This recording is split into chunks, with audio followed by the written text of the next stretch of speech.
Apuestan por cadenas productivas, sostenibles, innovación tecnológica y acceso a nuevos mercados. En el marco del segundo Bootcamp Empleo Agro Joven, vamos a conversar con el ministro de Agricultura y Ganadería, Danilo Palacios, sobre los avances de su gestión, las oportunidades de exportación para productos no tradicionales y el rol protagónico de la juventud en el desarrollo agroalimentario del país. Bienvenido, señor ministro. Han pasado varios meses desde que asumió la conducción del MAC.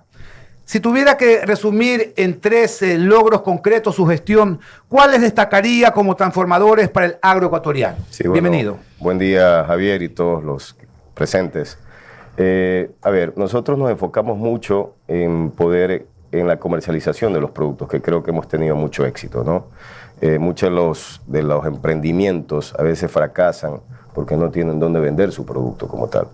Y nosotros en el año 2024 logramos colocar alrededor de 38 millones de dólares en encuentros comerciales que realizamos con pequeños productores que hacen los productos para la canasta básica, la agricultura familiar campesina, que está representado por el 52% de género femenino, y logramos colocar ese valor, que realmente ha sido un éxito si lo comparamos a años anteriores, ¿no? Entonces, eso lo tomamos como algo que hemos logrado dentro de nuestros propósitos planteados, ¿no? Asimismo, el tema de poder unir a los actores de la cadena productiva, ¿no?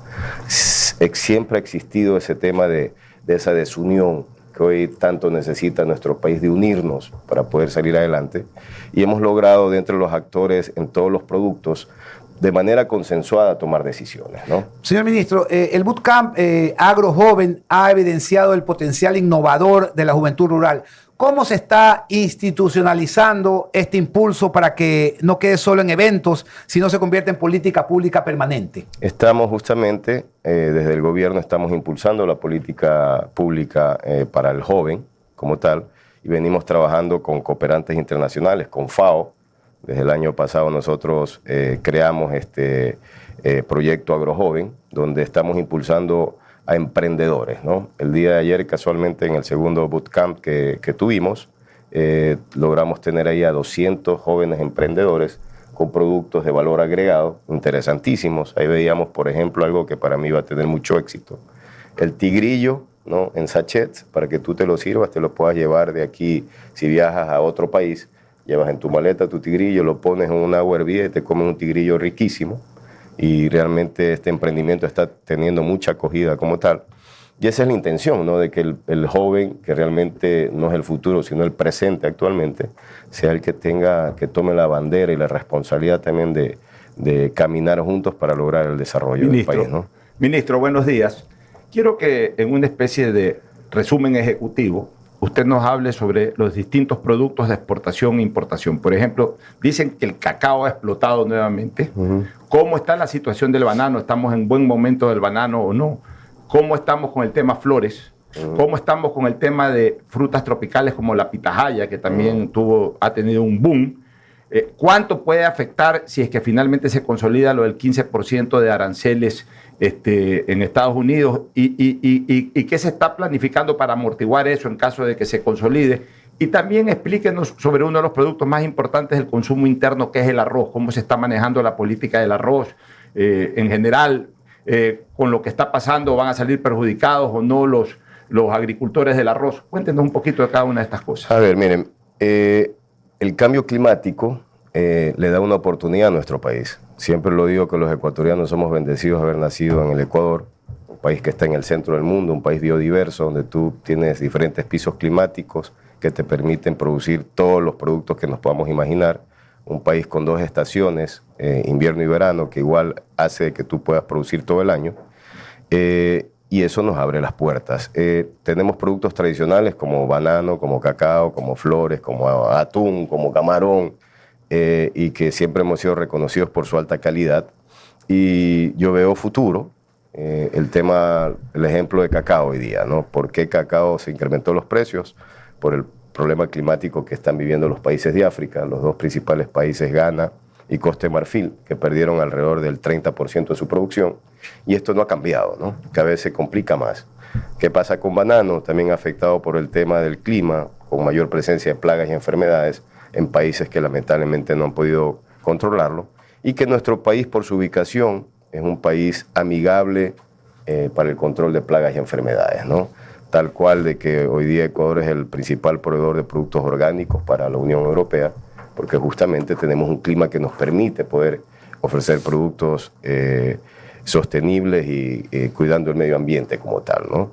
Entonces, el tema de nuevos productos que me preguntaba Pocho, estamos nosotros trabajando y en este gobierno, bajo los lineamientos del presidente, hemos creado una nueva subsecretaría justamente para impulsar los nuevos productos, ¿no? Estamos trabajando con el tema de arándanos, con aguacate, pitahaya, frutos secos. Hay, por ejemplo, un producto interesante que es el cannabis no psicoactivo, que para la parte farmacéutica tiene mucha demanda y que también estamos impulsando. Nosotros hemos logrado en nuestra administración aperturar 170 oportunidades de mercados, ¿no? Haciendo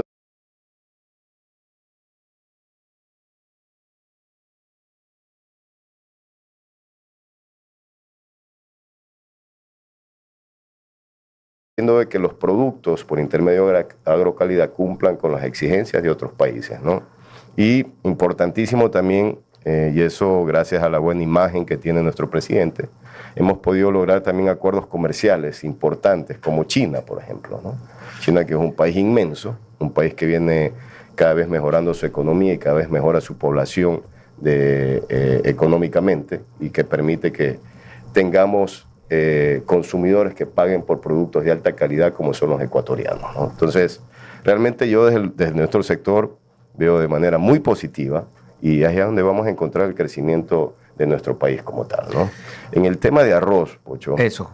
En el tema de arroz, hoy día lamentablemente se ha creado una desinformación. Lamentablemente ciertos actores, que espero que no sea por temas políticos, queriendo crear hay un nerviosismo en el tema de que va a haber un excedente de producción, eso se viene hablando desde hace un mes atrás, y estos mismos productores, entre comillas, han creado de una especulación hacia abajo, ¿no? Donde se habla de que va a haber una sobreproducción, y como siempre el intermediario que trata de aprovecharse, y eso provocó la caída de los precios, ¿no?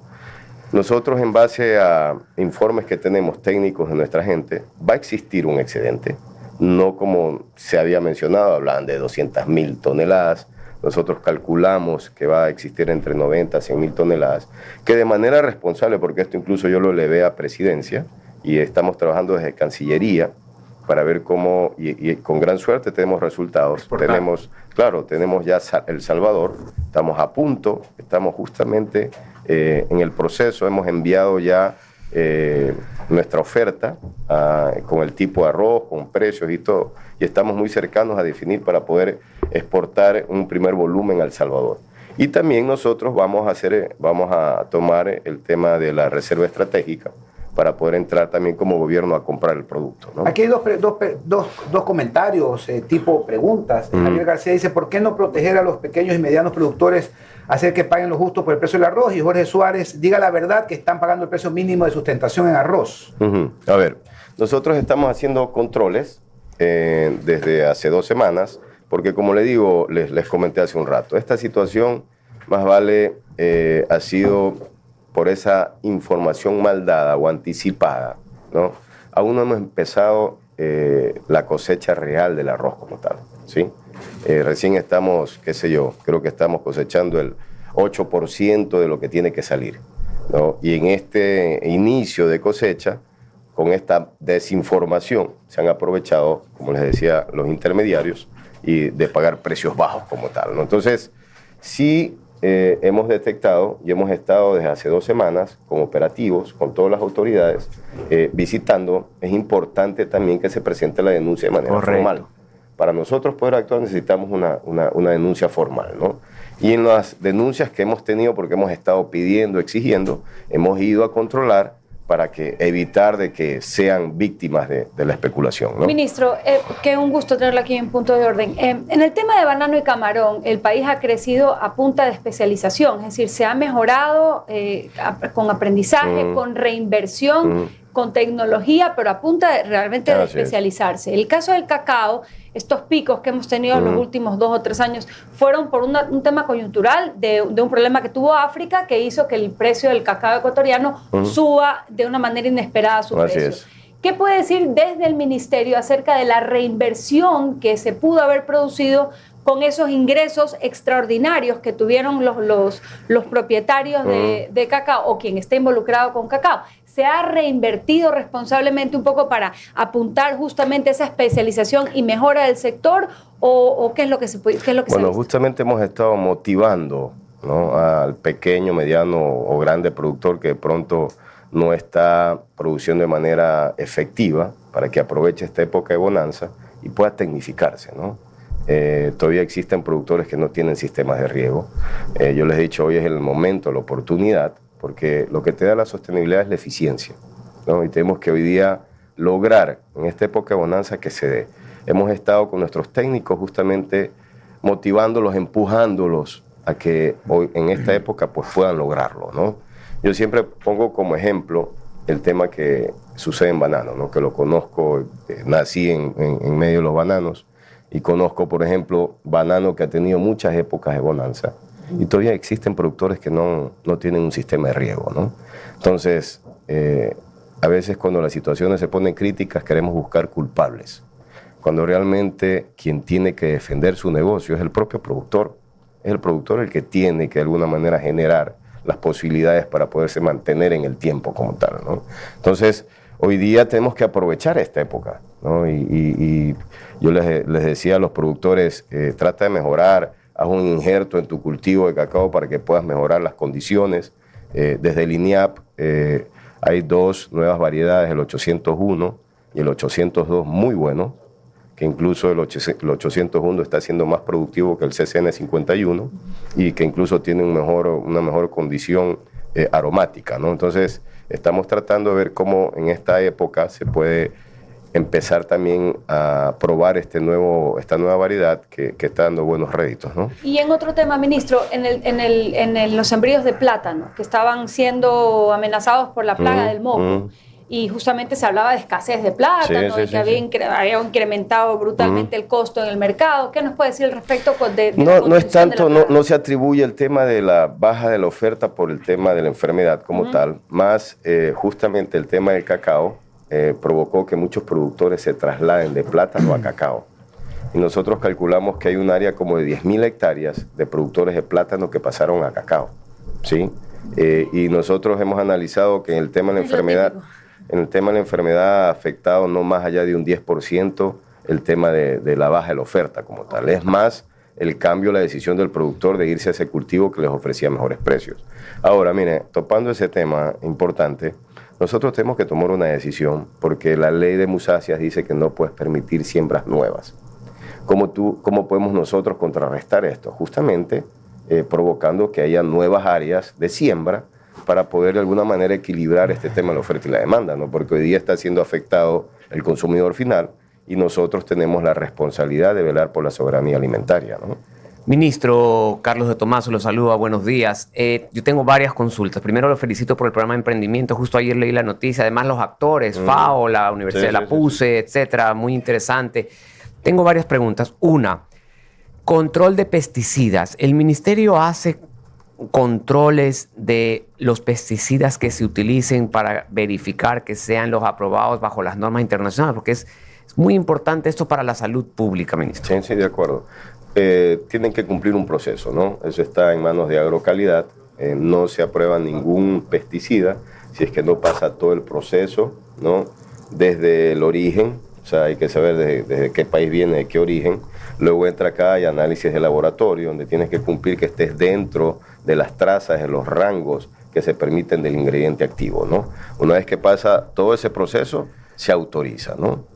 Ya, solo dos preguntitas más. Segunda pregunta era en torno a qué tipo de ayudas, créditos, entrega de semillas o programas para nuestros agricultores, especialmente también para el joven agricultor, está desarrollando, porque estuve por coincidencia en Bucay el fin de semana y me contaban que hay programas que los están ayudando, etcétera, y a lo mejor nuestros oyentes agricultores no conocen de esos programas. Sí, estamos desde el INEAP creando, tenemos programas conjuntamente con asociaciones en arroz, en cacao, ¿no? Hemos proveído alrededor de más de 1 millón de plántulas de cacao.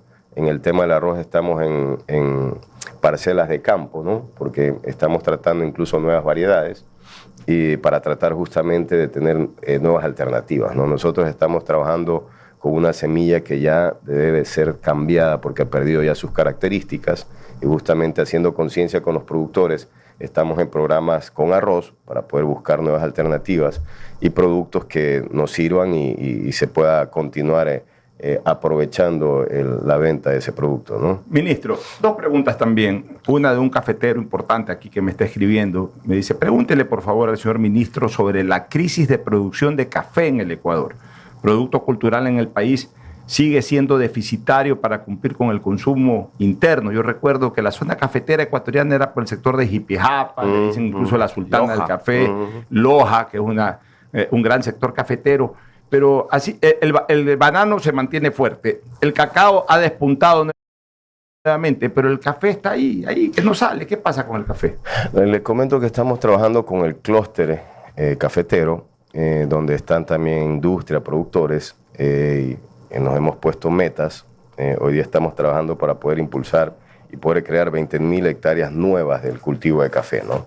Si nosotros nos remontamos a la historia, hace 18 años atrás, nuestro país tenía alrededor de 500.000 hectáreas en café. Actualmente lo que tenemos en café son 25.000 hectáreas, ¿no? ¿Se ha reducido? Sí. ¿Qué pasó? El tema de la enfermedad, la roya que afectó al cultivo como tal.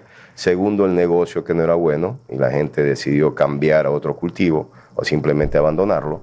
He escuchado también de los mismos productores de café que hubo un abandono de parte de los gobiernos anteriores donde no le dieron importancia al cultivo. Nosotros hoy día estamos reactivando ese cultivo, estamos trabajando con la academia, con la empresa privada, nosotros, tratando de impulsar y crear la meta, ¿no? Es de poder retomar ese hectareaje que teníamos. Ahora, hay que hacerlo también de manera responsable, porque para poder crecer tienes que medir el mercado, ¿sí? Hoy día café igual está siendo afectado por el tema del clima. Nosotros calculamos que hay una reducción de alrededor del 15% de la producción, ¿no? En base a información que tenemos de la producción a nivel mundial del café, que ha provocado que hoy día este producto esté con precios interesantes, ¿no? Incluso hay valores superiores al precio del cacao, del café hoy día, y que también está motivando a los productores a retomar ese cultivo, ¿no? Ahora, nosotros como país, y caemos nuevamente en las condiciones climáticas nuestras, tenemos condiciones donde tenemos cafés que son únicos, ¿no? Cafés de especificación, en Loja, en diferentes, en la Amazonía, en la sierra, y estamos más dándole el impulso, porque también hay que pensar de que si tienes esas condiciones, y eso es lo que yo el otro día hablaba con el presidente, decía, presidente, nosotros tenemos que posicionar a nuestro país, ¿no? Con lo que se tiene y con lo que se merece, ¿no? Ecuador tiene que ser un país reconocido como productos de alta calidad.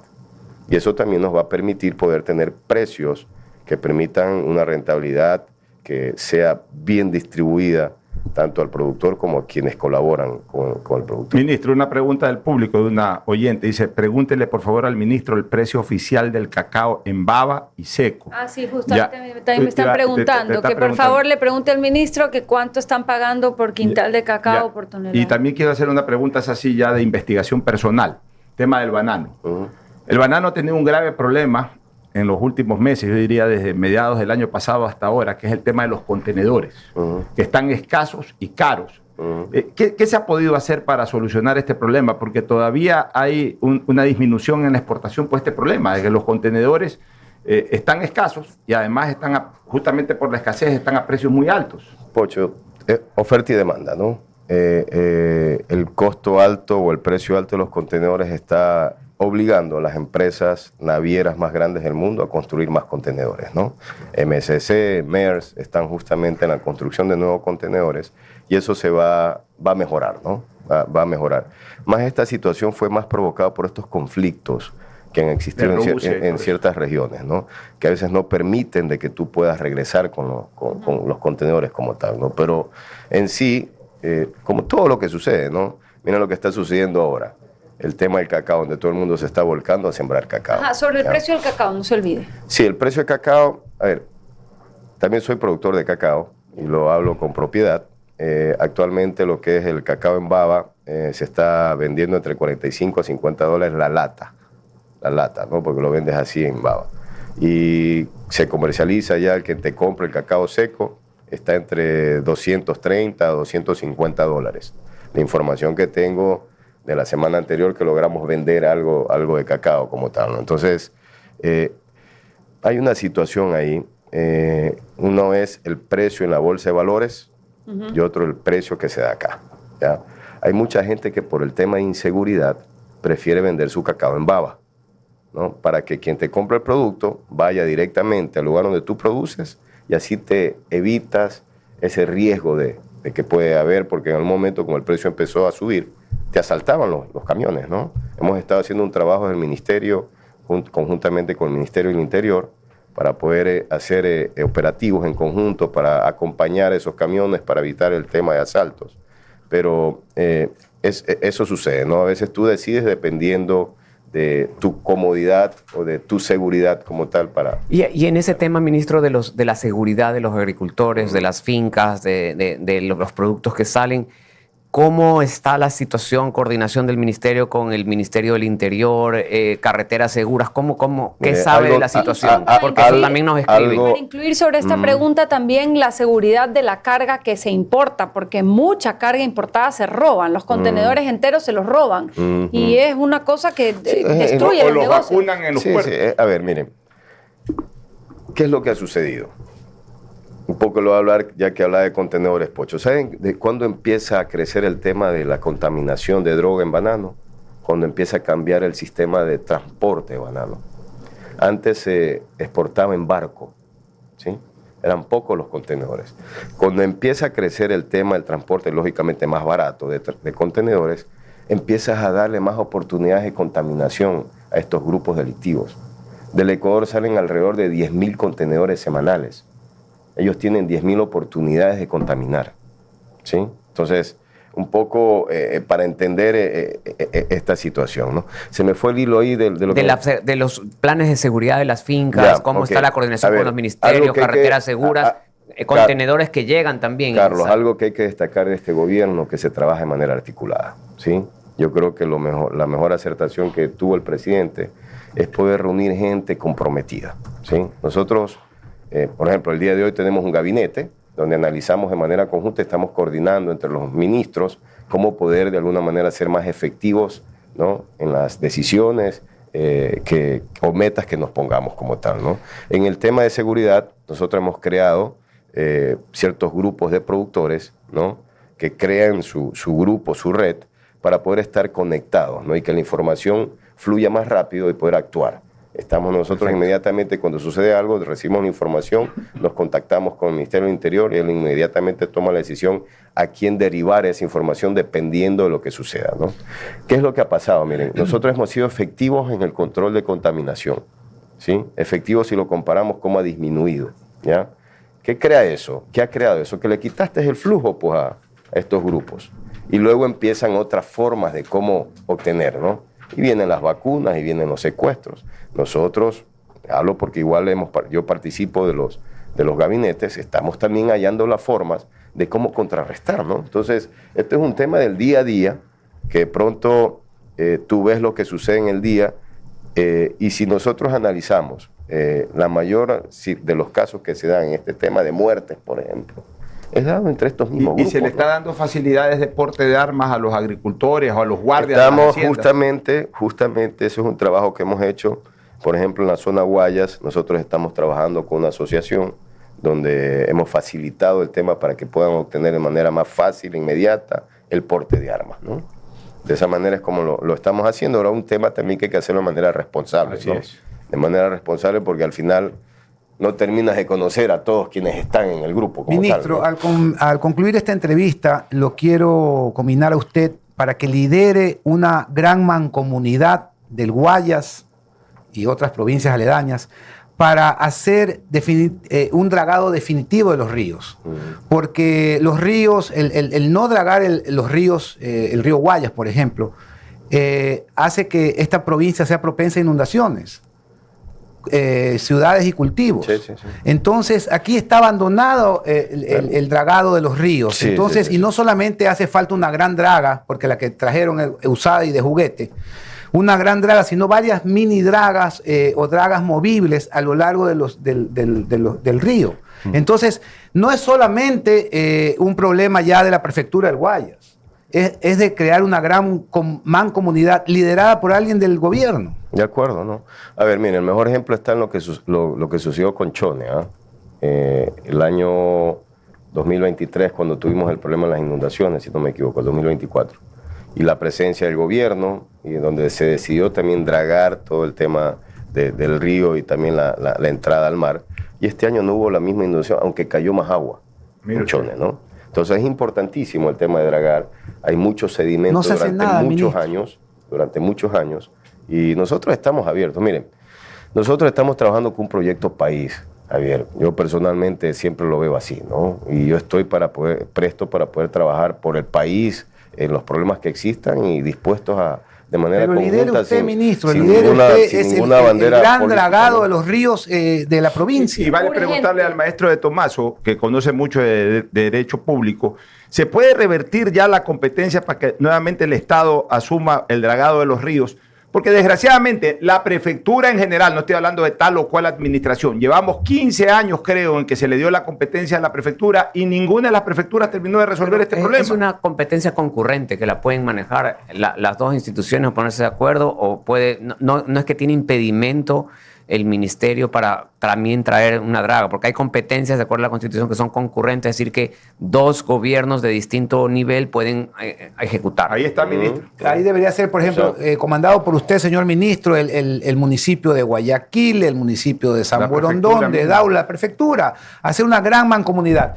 9 y 19, que el campo deje de ser una promesa postergada y se convierta por fin en un motor de desarrollo. Agradecemos al ministro Danilo Palacios por su valioso tiempo. Muchas gracias, Javier, y a todos. Y Gracias. en un mundo de la logística,